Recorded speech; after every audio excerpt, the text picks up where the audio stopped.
I'm here in Wynn/Encore. Herbs and Rye is playing here. He wants to go to the Nugget, which I'm willing to do, but there is a mess of traffic up near Sahara, up the strip, so I don't know, I might talk him out of it. I don't have a lot of time before I just like collapse out of being tired, so we'll see what happens. So I'm not gonna play, but we're at California, and there are still slot machines where you could put in your own quarters, and then when you win, quarters come out, and you could probably hear the people around me putting in the quarters and winning the quarters, hitting the bottom of the thing. And Herbs and Rye called it before we walked in, so we're playing Golden Nugget. There are no spots, 0 spots at Golden Nugget, so we parked at California, and on the walk-in, Herbs and Rye mentioned that there's still actual coins in slot machines, and right there, when we came in from the garage, there it was. So credit to Herbs and Rye, who's behind the camera right over there. And you know, when we're playing Golden Nugget, you know what we're close to? The birthplace of poker vlogging. You know what I'm talking about? Desert Manor, where Trooper used to live. How's that?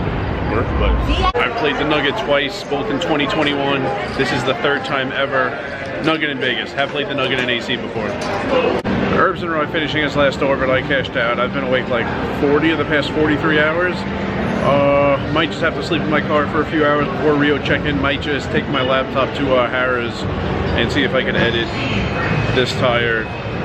Really can't play poker this tired, but maybe I could put some videos together this tired. I'll see. In order to get the parking validated, Herbs and Rye is right behind me there playing craps.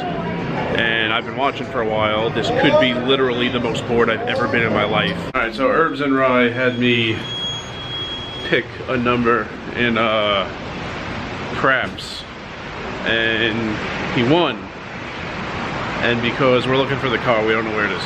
And because, what is this number? We picked a hard 8. For anybody that knows craps, we picked the hard 8. And then it hit a couple times. So the craps isn't really the main point of the story. Herbs and Rye, because I kind of did something to make him win, I guess, he gave me a $25 chip twice along the way.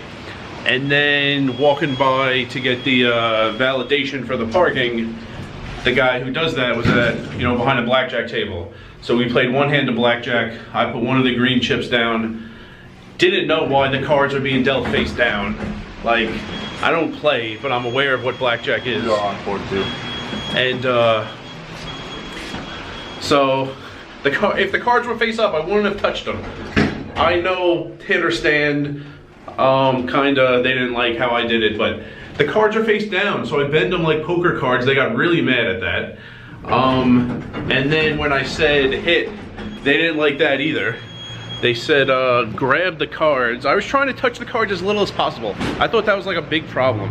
They don't want you ever touching the cards. My dad lived here in the 70s. He said that was like the biggest thing to not do.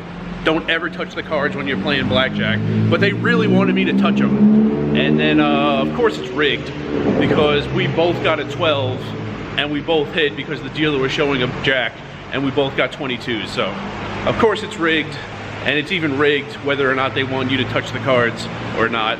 But it was interesting, because when new people come to play poker, not that I hate them or anything, but it was just like this, except the opposite.